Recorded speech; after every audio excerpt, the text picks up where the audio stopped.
Welcome to this edition of the SKNAS Week in Review, where we recap major activities of the government of St. Kitts and Nevis over the past week. Coming up, authorities stand ready for any incidences of COVID-19. Residents receive update on two significant projects in Old Road. The revised and updated laws of St. Kitts and Nevis posted online, and the development of the national sports policy moves forward. Those stories and more are next on the SKNIS Week in Review for the period February 28 to March 5, 2020.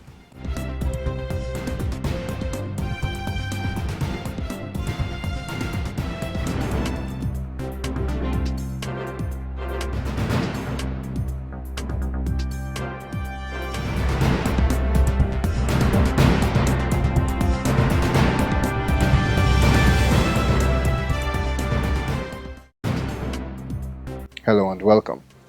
The Ministry of Health and other key national stakeholders updated residents on the government's plan to address any incidences of COVID-19, otherwise known as the novel coronavirus, should it find its way here. At a press conference on Monday, Chief Medical Officer Dr. Hazel Laws said that vigilance is key. The Ministry of Health is or has updated its St. Kitts and Nevis National Pandemic Influenza and Virus Preparedness Plan. All frontline port workers were formally sensitized to COVID-19 and the new measures at the airport on January the 24th, 2020 at Nemo. The Ministry of Health has strengthened surveillance at all ports of entry and airports.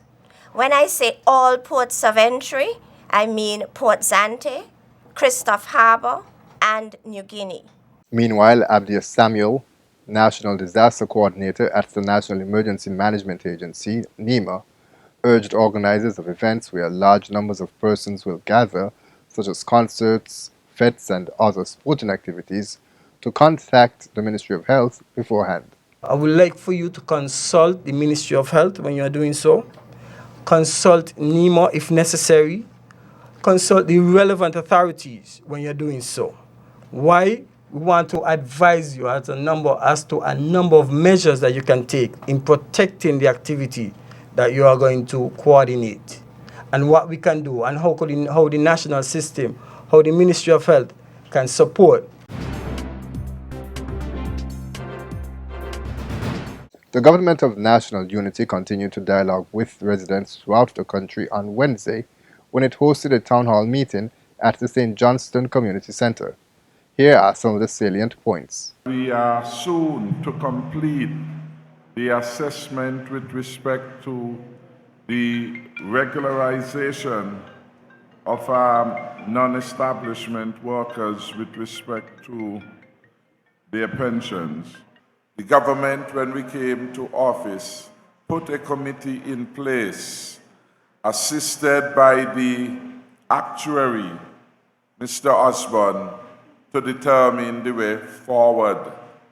The committee has more or less 95% completed its work, and it is left to the Office of the Attorney General to provide a legal opinion on one matter raised by the committee for us to be able to effect that. Within our schools, we are undertaking curriculum reform.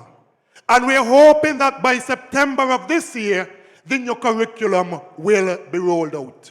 At the primary school level, we intend to have 5 core subject areas: English, mathematics, social studies, science, and HFLE, health and family life education. Those are the 5 subjects at the primary school level.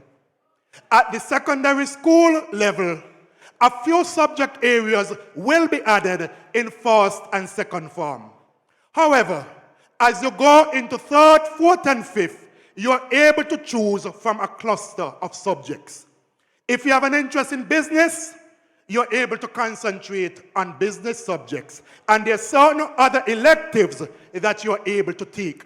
With the decrease in the subject load, there's also an aspect of it where each student will be required to do volunteer service.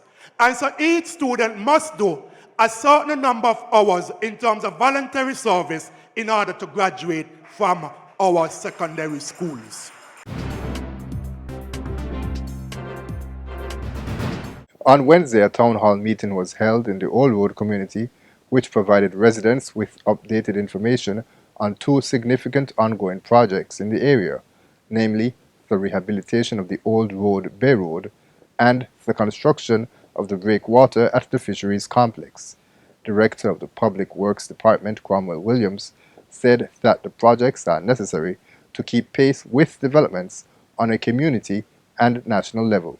As the Director of Public Works, I want to commend the Cabinet for taking what must be considered to be a very bold step in undertaking this Old Road Bay project.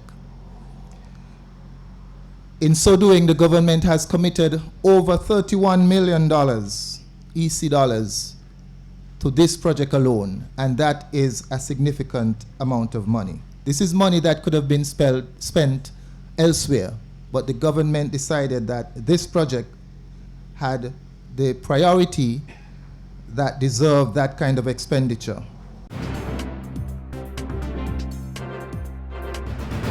The revised and updated laws of St. Kitts and Nevis, as well as the Nevis ordinances from 2010 to 2017, are now online following the launch of the Law Commission website. A ceremony was held at Government House on Wednesday to commemorate the occasion.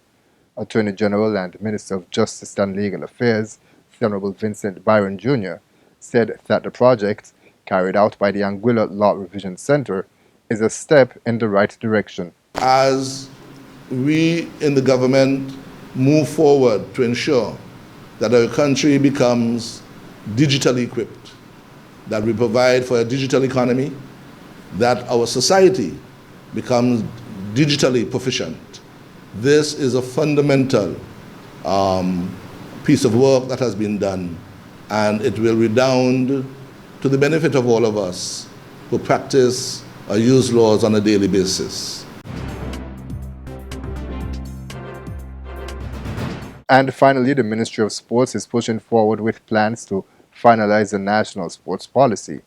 Consultant Mark Mungle, the director and founder of the Caribbean Sport and Development Agency in Trinidad and Tobago, will be spearheading consultations with national stakeholders. On Wednesday, Deputy Prime Minister and Minister of Sports, the Honorable Sean Richards, welcomed Mr. Mungle and said that he welcomed the start of this new phase. Sports has a role to play in helping to focus our people, whether it is focusing them in terms of staying away from criminal activities, focusing them in terms of developing healthy lifestyles, etc. We do believe that sports has a role to play in terms of the security of the nation, because the security of the nation isn't necessarily just about crime itself, but there are also other facets to it. And so we expect a policy that will encompass that aspect of it also.